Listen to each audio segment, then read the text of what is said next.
Hey friends, it's Theresa here and welcome back to my channel. In today's process video, I wanted to share with you a quick layout that I created for the Traci Reed creative team. So I'm up on the Traci Reed blog today with a Photoshop in 5. And so first I'm going to share with you a quick tutorial on how I created these speech bubble shapes in Photoshop and then brought them into Silhouette to cut them out, to print and cut them out. And so I'm working with the Filled with Intentions digital kit, and I figured that this would be a great opportunity to make some decisions about how I'm documenting 2023. I'm experiencing a major creative shift, which has been a lot of fun, and I'm totally going where the vibe is. And the vibe for me right now is a 6x8 album size, hybrid layouts, using shapes, using Photoshop, using my Silhouette, and moving away from Project Life.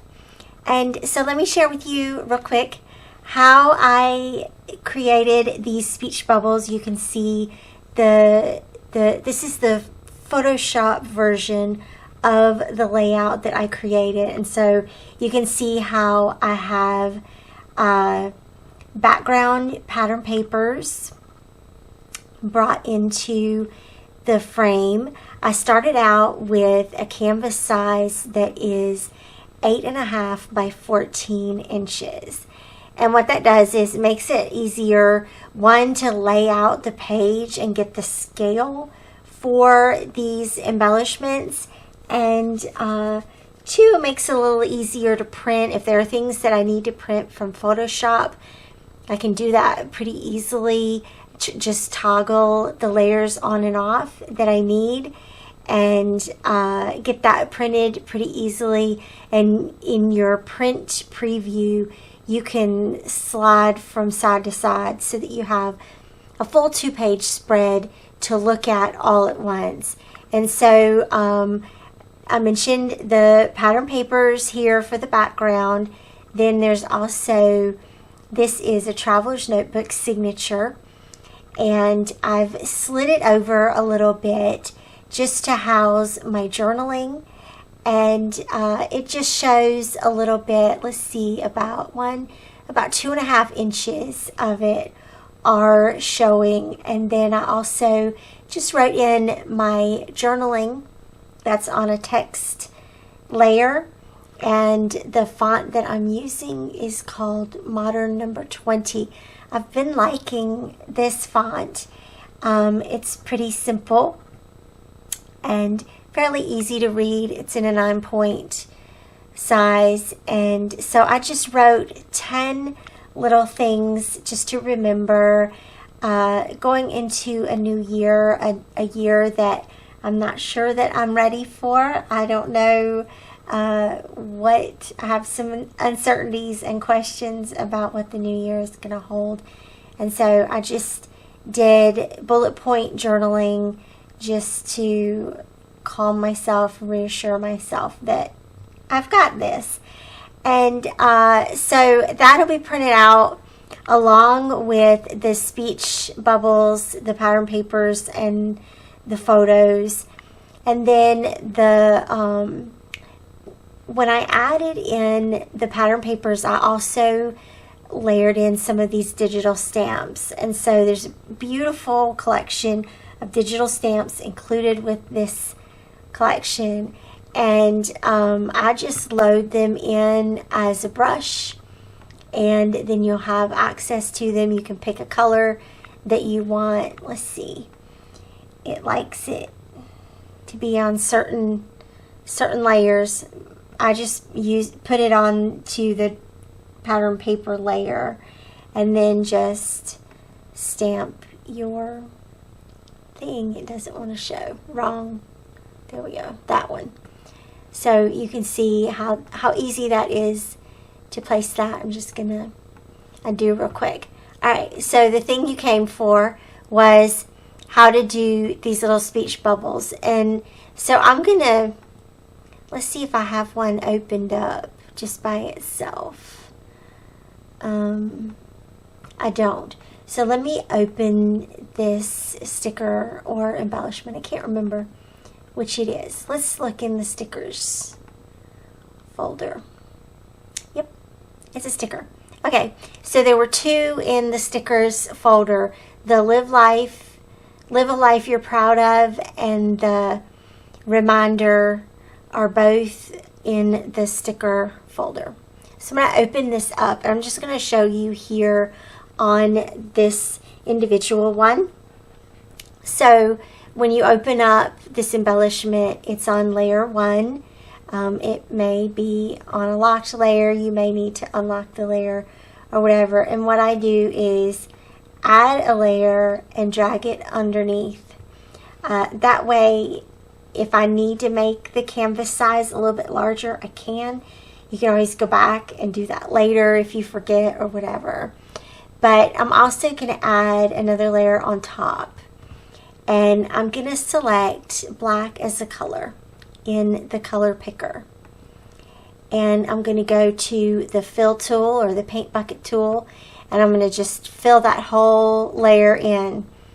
And that made the whole screen black, and you're like, oh crap, where did it go? In that layer, in the black fill layer, right click and select clipping mask. And then you have your basic speech bubble shape. And what you can do is, of course, don't alter your original folder, your original file, right? But you can, at this point, copy and paste both of these, or duplicate both of these layers into your canvas. So let's do that. Right click on both layers, hit duplicate layer, and then select the canvas that you're working in. And there it popped up right here. And so it's going to show as two different layers here. And I'm going to go ahead, and you can either hit merge layers or convert to smart object. So we're just going to merge layers. That's fine. If you want to name it as your bubble template, you can. And that way you know exactly what that one is. I'm going to just drag this to the top.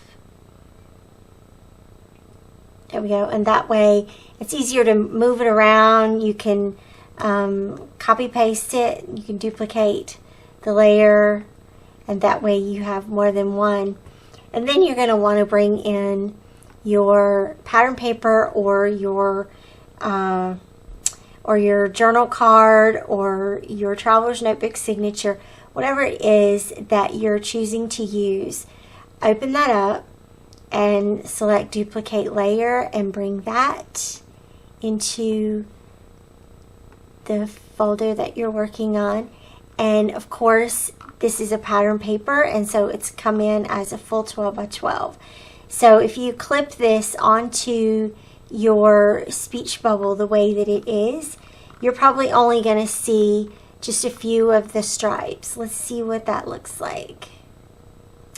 Create clipping mask. Yeah, and you may like that look. It might be, you might want to copy your speech bubble all over the page and then clip each one to the same pattern paper so that different areas of the pattern paper show. And that would be fun to do too. Let me show you how to do that. So duplicate the same layer. Again, don't move it or anything like that. Don't move it on the canvas. But we're going to clip it to this second speech bubble. So release the clipping mask on that one and drag it down on top of the speech bubble that you want to clip it to the second time, and then create your clipping mask. And now you can see how both areas of that specific pattern paper show. However, for the one that I did here, I wanted all of the colors of the rainbow to show. And so I'm going to just grab both of those. I'm in the move tool. I'm going to grab both of those, select the corner here. make sure that this little link, that the aspect ratio is locked. And I'm going to just size it down. I usually go, I try not to go any smaller than 6 by 6. Sometimes I'll do 8 by 8, but this is what 6 by 6 works out to be. It looks pretty close to the one that I printed, although that one might be a little bit smaller. Let's see. It might be. And it's just, it's just up to you as far as how much of the pattern that you want to show. And that is basically how I created all of these little speech bubbles for the photographs. I brought in the photos. So these were just fun little selfies that I took in Instagram. And I played around. This is the pixie dust filter. So I played around with that and copy pasted those. There are 2 different shapes. There's a speech bubble that has the little point going up, and then the other one that has the little speech bubble pointing down. So there were 2 options there. You could, of course, rotate them. Whoopsie. Rotate it 90 degrees if you wanted to. Notice how when you rotate that, it shows the whole pattern paper in there. I'm just going to X that out so that it stays. And so that's a pretty quick tutorial, I hope, on how I created these fun little speech bubbles. Happy creating, and I hope that you're having a great time thinking about how you want to document the new year, document your life in 2023. I'll see you back here again soon. Bye-bye.